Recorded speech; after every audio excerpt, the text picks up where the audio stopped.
Assalamualaikum warahmatullahi wabarakatuh. Nama saya Nadia Ika Rizkaria Safitriani. Saya dari Prodi Manajemen dengan NIM saya 211M10057. Baik, di sini saya akan menjelaskan dan mempresentasikan tentang pembangunan yang inklusif. Visi pembangunan inklusif. Semua difabel harus memiliki keterlibatan yang sama dengan yang lain, sama budayanya dengan orang lain, dan juga menikmati hak yang sama dengan semua kalangan. Pembangunan yang inklusif. Pembangunan yang inklusif. Satu strategi utama pembangunan inklusif adalah penciptaan lapangan kerja produktif dan menguntungkan, penyediaan jaring pengaman sosial yang efektif dan efisien untuk melindungi mereka yang tidak mampu bekerja atau yang terlalu sedikit mendapatkan manfaat pembangunan, peningkatan pelayanan publik dasar dan dukungan. Pembangunan dan pertumbuhan ekonomi harus dapat memberikan kontribusi yang signifikan bagi upaya pengentasan kemiskinan dan pemerataan pembangunan yang harus dilaksanakan secara berkelanjutan dan inklusif. 2. Namun permasalahannya adalah pembangunan saat ini masih berbentuk model pembangunan yang eksklusif, pembangunan yang hanya menjadikan aspek pertumbuhan ekonomi sebagai satu-satunya tujuan pencapaian, sehingga terkadang terjadinya pertumbuhan ekonomi yang tinggi tanpa pemerataan kesejahteraan yang disertai dengan tingginya angka pengangguran, tingkat kemiskinan yang tinggi, dan angka Gini rasio yang semakin melebar, serta daya dukung lingkungan yang terus-menerus terdegradasi sebagai akibat proses pembangunan. Banyak kelompok yang terpinggirkan dan pembangunan karena jenis kelamin, etnis, usia, orientasi seksual, kecacatan, dan kemiskinan. Ketidaksetaraan pembangunan jelas menjadi efek dari model pembangunan eksklusif tersebut.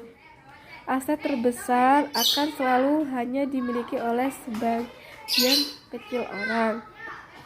Ada 4 pilar strategis yang menjadi bagian dari strategi pembangunan inklusi disabilitas dari tahun 2018 hingga tahun 2023 yang berakar pada teori perubahan inklusi difabel yang dikembangkan oleh DFID. Keempat pilar tersebut adalah: 1.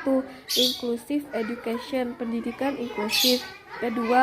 Social protection, pelindungan sosial. 3. Economic empowerment, pemberdayaan ekonomi. 4. Humanitarian, kemanusiaan. Keempat pilar ini menjadi senjata untuk mengatasi masalah dasar yang dihadapi difabel secara global. 1. Lack of access, aksesibilitas yang kurang. Kedua, negative attitude and social norms, stigma negatif terhadap difabel. Ketiga, lack of evidence and data, kurangnya data. Keempat, lack of political will, kurangnya kemauan politik.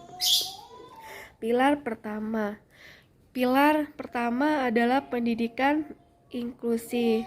Laporan dunia difabel dari WHO menemukan bahwa lebih dari 65 juta difabel anak di negara dengan penghasilan rendah dan menengah tidak mendapatkan kesempatan sekolah.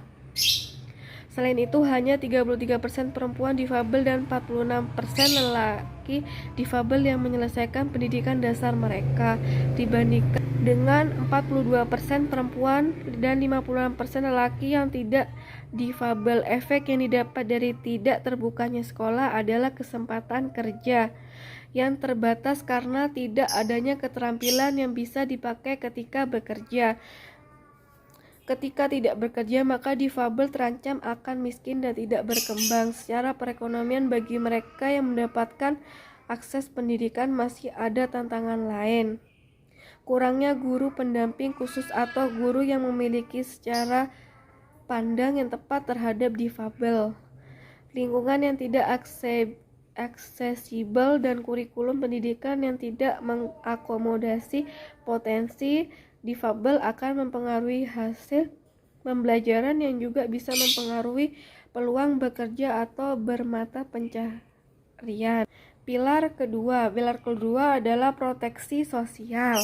Difabel dan keluarganya harus memenuhi biaya harian yang tinggi sekaligus hambatan pada pelayanan kesehatan, pendidikan, ketenagakerjaan, dan berbagai macam kesempatan lainnya. Di tengah belum inklusinya kesempatan kerja bagi difabel, perlindungan sosial akan semakin mengurangi kemiskinan, memberikan difabel lebih banyak kesempatan dan kendali akan kehidupannya, dan mendukung difabel dalam menghadapi perubahan yang ada di hidupnya. Perlindungan sosial akan membawa difabel pada kesempatan untuk hidup mandiri dan merasakan manfaat dari kesempatan pendidikan dan ekonomi. Pilar ketiga, pemberdayaan masyarakat menjadi pilar selanjutnya. Sebagian besar difabel usia produktif tidak bekerja. Jikapun bekerja, mereka memperoleh gaji yang lebih rendah dari gaji pekerja yang tidak difabel. Ada banyak langkah pemberdayaan masyarakat terhadap difabel dengan berbagai macam diskriminasi yang mereka alami. Langkah tersebut seperti karakter ekonomi, hukum dan politik, infrastruktur dan pelayanan yang cukup, serta akses yang sama terhadap sumber daya, informasi, dan jaring. Semua itu bisa menjamin akses terhadap pekerjaan yang layak. Pilar keempat, aksi kemanusiaan menjadi pilar terakhir. Difabel sering terkena dampak dari konflik dan bencana dengan tidak proporsional.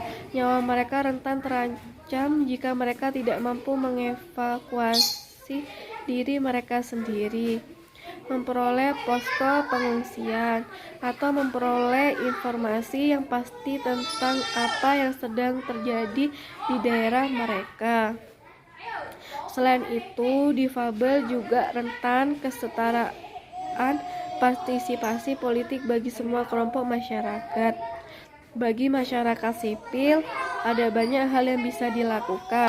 Pertama, masyarakat harus mengubah cara pandang dan persepsi terhadap kelompok masyarakat yang tereksklusi. Setelah itu, masyarakat bisa mempengaruhi pembuatan kebijakan dengan memberikan saran. Lalu masyarakat sipil perlu untuk memberikan pelayanan kepada masyarakat tereksklusi ketika negara tidak hadir.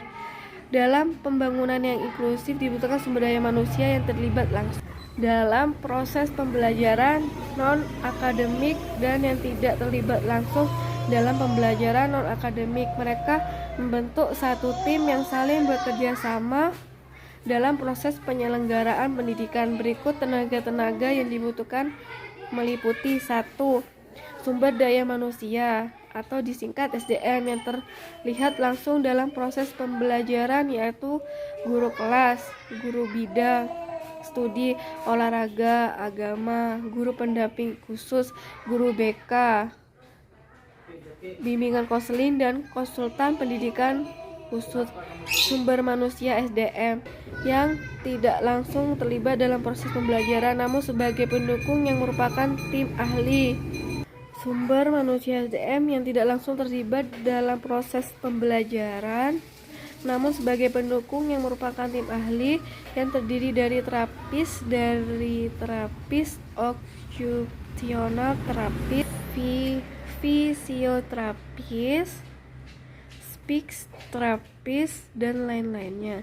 Ahli gizi, dokter atau umum dan spesialis anak, psikiatri anak, THT, dokter gigi, pekerja sosial, tenaga administrasi. Masing-masing tenaga sebagai sumber daya manusia memiliki tugas masing-masing dalam proses penyelenggaraan pendidikan. Mereka membentuk satu tim dalam memecahkan masalah-masalah yang dihadapi oleh peserta didik. Kesimpulan, Pembangunan inklusif akan berdampak positif, yaitu mengurangi tingkat kemiskinan dan hanya bisa terwujud jika semua pihak berkontribusi untuk menciptakan peluang yang setara, berbagi manfaat pembangunan, dan memberikan ruang partisipasi seluas-luasnya dalam pengambilan keputusan. Pembangunan inklusif akan berdampak positif, yaitu mengurangi tingkat kemiskinan dan hanya bisa terwujud jika semua pihak berkontribusi untuk menciptakan peluang yang setara, berbagai manfaat pembangunan, dan memberikan ruang partisipasi seluas-luasnya dalam pengambilan keputusan. Seluruhnya didasarkan pada penghormatan atas nilai dan prinsip-prinsip hak asasi manusia, partisipatif, non-diskriminatif, dan akuntabel. Strategi utama pembangunan inklusif adalah penciptaan lapangan kerja produktif dan menguntungkan, penyediaan jaring pengaman sosial yang efektif dan efisien untuk melindungi mereka yang tidak mampu bekerja atau yang terlalu sedikit mendapatkan manfaat pembangunan, peningkatan pelayanan publik dasar, dan dukungan kebijakan publik yang memadai. Sekian, terima kasih.